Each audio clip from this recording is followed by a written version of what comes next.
রাধে রাধে বন্ধুরা, তো আজকে একটু অন্যরকমভাবে অন্য কিছু রেসিপি করার ইচ্ছে হলো, তো সেই জন্য মাথায় একটা আইডিয়া আসলো। তো চলো সেটা শেয়ার করি তোমাদের সাথে।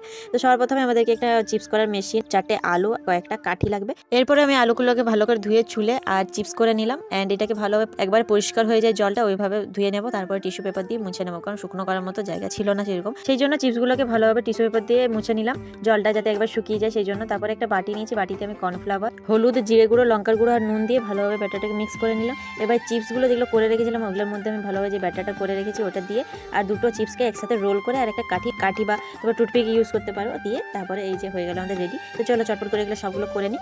এন্ড গ্যাস হয়ে গেছে আমার করানো। এবার চলো এগুলোকে ভাজা যাক। এরপরে এইগুলোকে ডুবো তেলে বা একটু কম তেলে আমি যেমন ভাজছি ওরকমভাবে ভাজতে পারো, একটু লো ফ্লেমে ভাজবে যাতে একটু সিদ্ধ হয়ে যায় ভালোভাবে।